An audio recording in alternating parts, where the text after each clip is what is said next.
Hey guys, Victoria Baxton here. Thanks for stopping back by my YouTube channel. We're going to talk about Tylee Ryan and Tammy Daybell. I've been wanting to get this video out for like 2 weeks now, okay?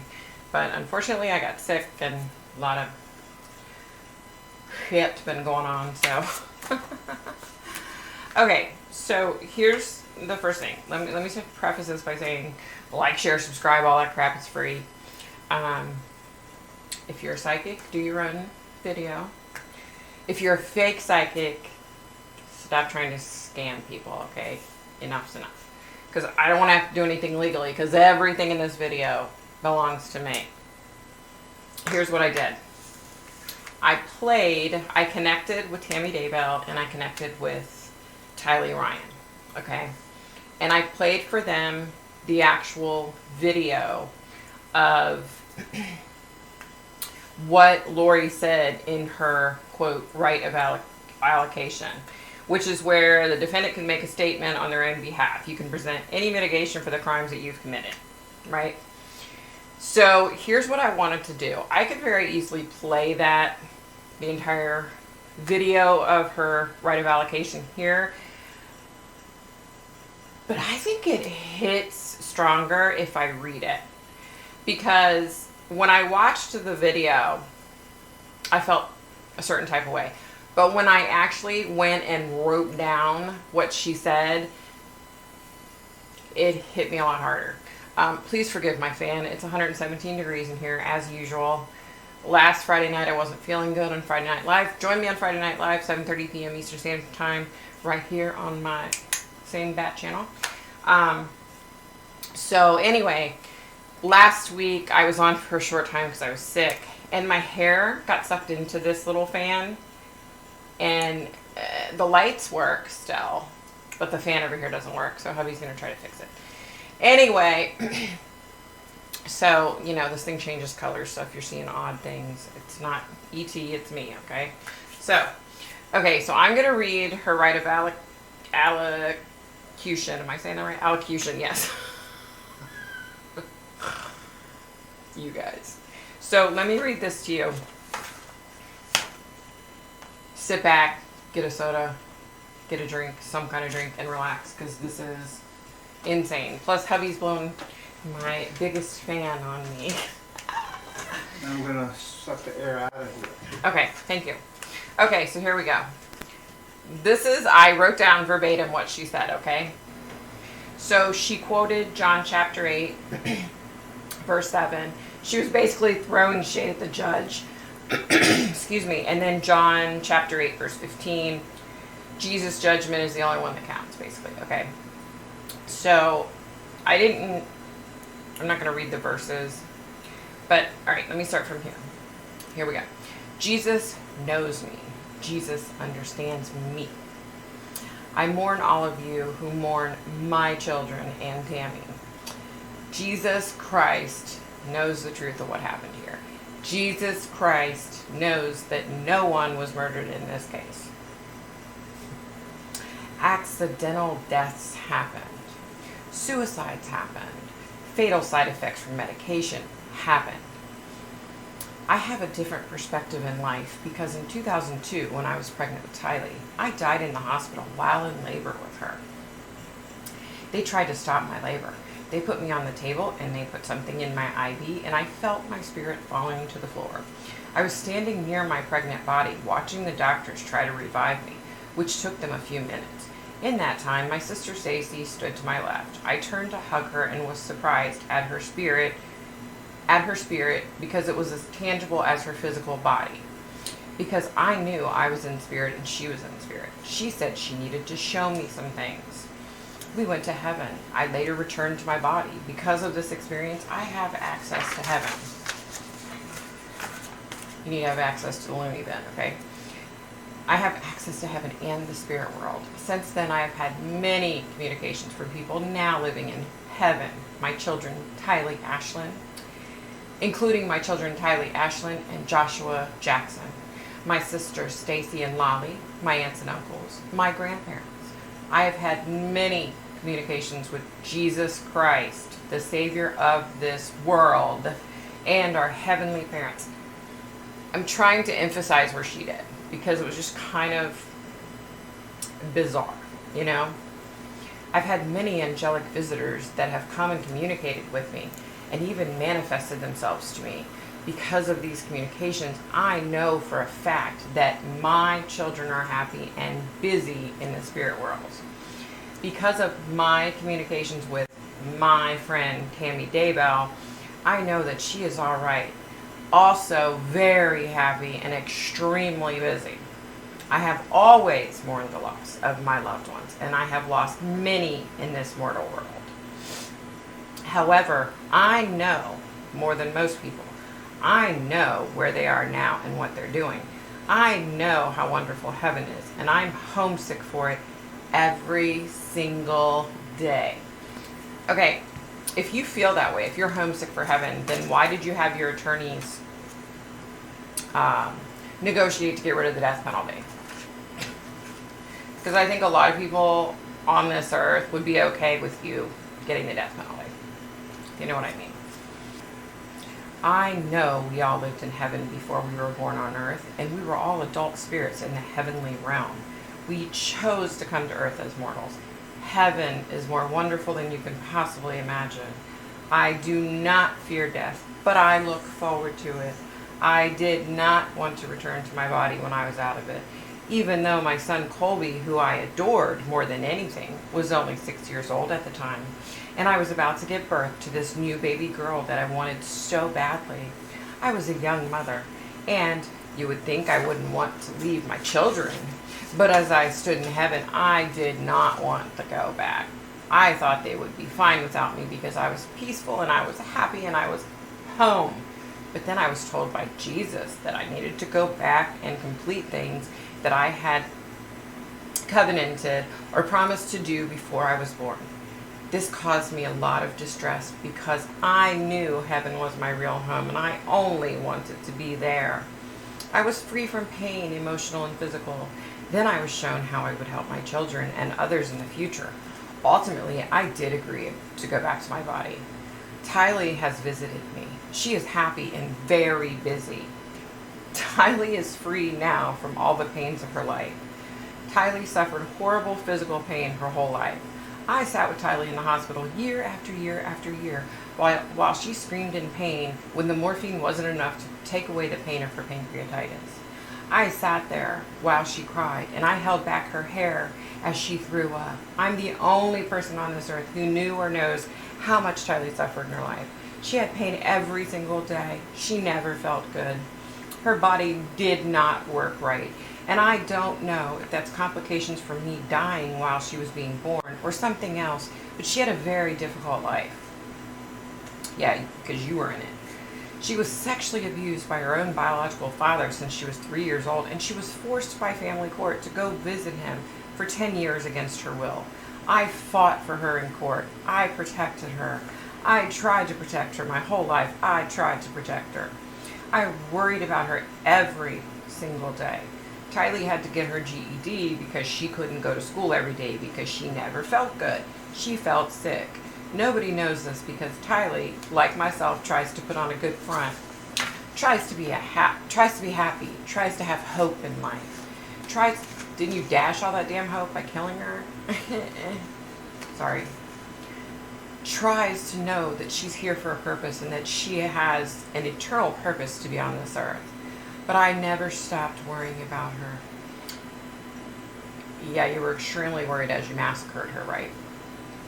One of the times that Tylee came to me as a spirit after she died, she commanded me and she said to me, "Stop worrying, Mom. We are fine."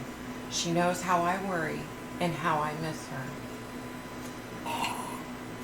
The first time JJ visited me after he passed away, he put his arm around me and said to me, "You didn't do anything wrong, Mom. I love you, and I know you loved me every minute of my life." JJ Joshua Jackson was an adult spirit, and he was very, very tall when he put his arm around me. He is busy. He is engaged. He has jobs that he does there, and he is happy where he is. his life was short, but JJ's life was meaningful. Yeah, not because of you though, you bimbo. JJ was a wonderful person and touched the lives of everyone, and I adored him every minute of his life. Did you adore him as he was being put in a pet cemetery in your dumbass boyfriend, affair, husband's yard? My eternal friend, Tammy Daybell, has visited me on several occasions. She came to me to bring me peace and comfort. Yeah, I'm sure she's going to go out of her way just to find you to tell you all this bullshit you're spewing. And I know that she's extremely busy helping her family, especially her children and grandchildren, and I have a great love for Tammy. My beautiful children, Tylee Ashlyn and Joshua Jackson, rest safely this day in the arms of Jesus. My wonderful friend Tammy Daybell rests safely this day in the arms of Jesus.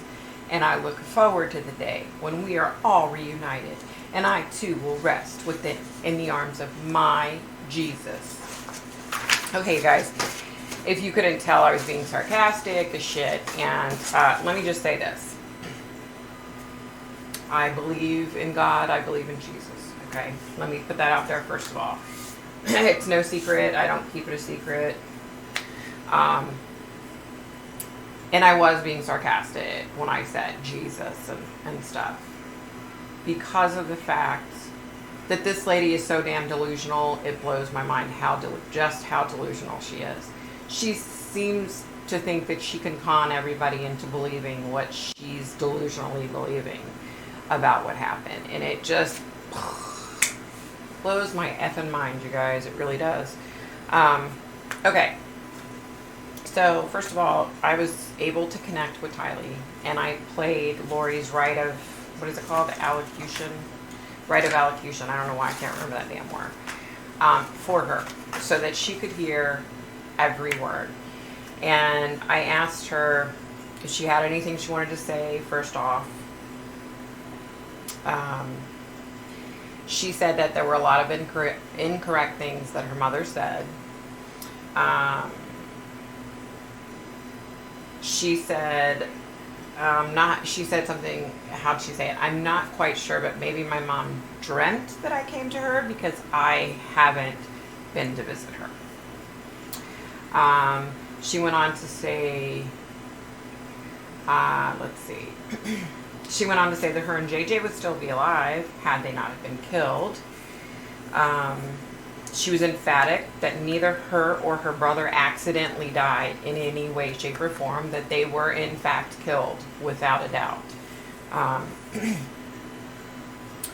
She said if her mom is in fact mourning the loss of her kids, the reason is because her husband and her brother killed them.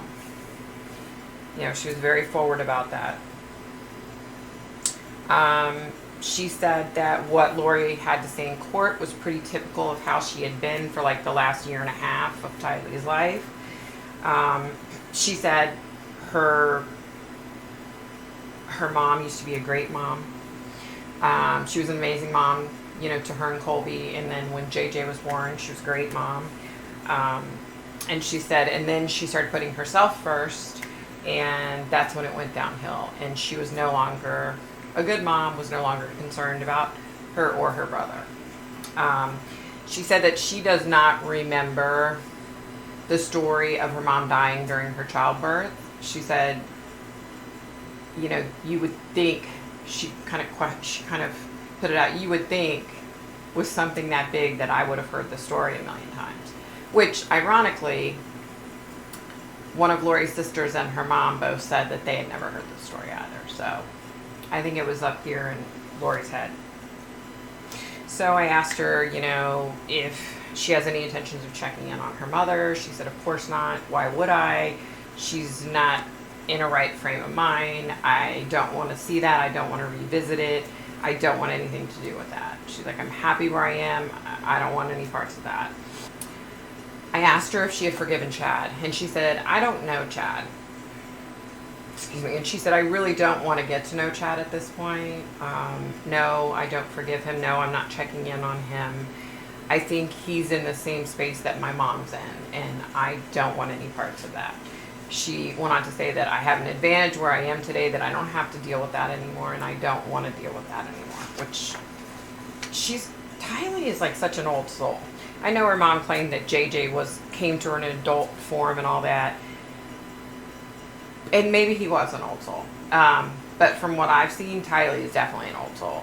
Definitely. She's very mature and very put together for her age. I said, what about the fact that your mom said that you were in pain every day of your life from pancreatitis? And I went on to explain that I understand what pancreatitis is. My husband suffers from chronic pancreatitis. I said, but his comes in bouts, like every couple of years, and he doubles over in pain, and he has to be put in the hospital on an IV of morphine, and he's still in pain. But once his pancreas goes back down, once the inflammation subsides, he gets to feeling better, and he's good. And I said, so I found it kind of ironic that Lori was talking about how you were sick every day of your life. And she was like, that was incorrect. I was not sick every day of my life. Yes, I was in pain when I had the bouts with the pancreatitis. She's like, but it wasn't an everyday thing. So, I asked her, do you think Chad's the reason for the change in your mom? And she said, no, I think my mom did this to herself. She began changing even before Chad came around. She became very extreme in her beliefs, and her beliefs kind of shifted. It went from believing what we learned in church to these extreme beliefs, is what she said. And she said, so, no. She went on to talk about how when her uncle killed Charles, that her mom talked to her on the way when they were driving JJ to get something to eat into school. She told me that if I didn't lie, she was going to go to prison. So she told me the story to tell and told me I had to stick to it. And she said, no mother should put their child in that kind of position to lie to police, which, yeah, hello, I started feeling Tylee pulling away, and I said, okay, I'm gonna let you go. I appreciate you connecting with me so much. She's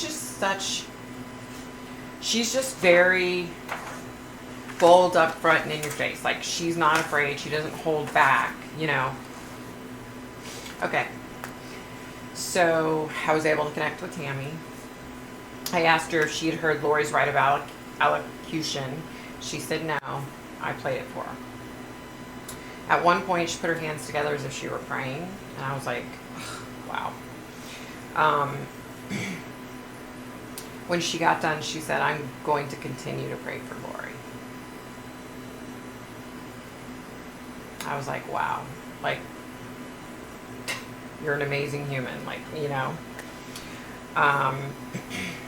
I said, is there anything that you want to say? She said, yes. She said, I don't know if Lori's trying to say that I died as a result of a suicide or that I died from side effects of medication, but neither of those is true. I died because my husband, Lori Vallow, and her brother Alex Cox wanted me dead. That's how I died, and that's why I died. She said, they wanted me dead, and they succeeded in killing me. She said, yes, heaven's absolutely beautiful, but I should still be there with my kids and my grandkids. Without a doubt, I should still be there. And she said, no. I asked her if she had visited Lori. She said, no, I've not visited Lori. I don't know her. All I know is that my husband began to talk about her. Her name continued. He had met her at one of the conventions. Her name continued to come up from time to time. My husband kept bringing her up, which I thought was kind of odd, but he had never cheated on me that I was aware of, so I didn't think anything of it. She said, I trusted Chad. She went on to say that she believes Chad put his loins before his heart. I think everybody would agree with that. She went on to say that he forgot the vows we took. She said, I understand because Lori's a beautiful woman.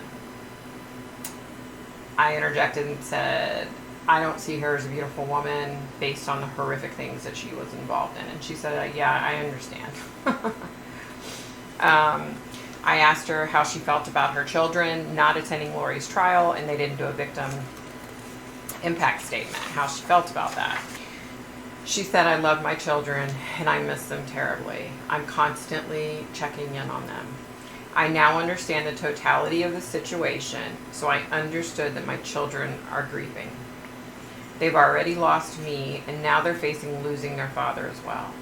I know how badly they're hurting, so I understand how tough this must be for them. I said, wow, you're such a good person. Like, you have a really good heart. I said, do you ever check in on Chad? And she said, I do from time to time. I've forgiven him, and I'm worried about him. He has the weight of the world on his shoulders, understandably so. And again, I said, you're a better person. You know what, I couldn't feel that way. You know what I mean? But, I mean, she's in heaven. She's fortunate that she sees things from a different perspective, I guess, you know. I said, you know, Lori said in her statement of allocation that you and her are eternal friends. What do you have to say about that? Do you visit Lori? Kind of went along the lines of Tylee, where she said, I don't know Lori. I remember Chad bringing her up and saying she was a sister. Looking back, maybe I should have realized that there was something between them because he had been talking about her an awful lot. I was constantly hearing her name. But Chad had never cheated on me, and I had no reason to believe he was going to cheat at that point either. So no, I don't visit with Lori. I have no reason to. She went on to say that, you know, she hopes that Lori is able to learn something from all of this and grow from it, and that, ready for this? She hopes that Lori truly finds the Lord. What does that say? She said, you know, she's worried about Chad with the trial coming up. And she went on to talk about how she didn't approve of Chad's extreme beliefs, that she never did, that she had questioned him about some of his extreme beliefs, and he kind of just, you know, sloughed her off type of thing. She said, you know, I wish him well, I love him, and I hope that things work out for him. So yeah, it was eye-opening. Like, they're definitely, both of them are better humans than I am. I don't believe I could say some of the things that they've said and could forgive the way they have. Like, but then again, they're up there and I'm down here. So, you know, yeah. So be nice, be kind, stay safe, stay healthy. I'm working on this big case that I don't know how long it's going to take me, you guys. It's a long one. Hopefully I can get through it. But I hope everybody's doing well. I hope everybody's having an amazing week. And that about does it for me. Bye, guys.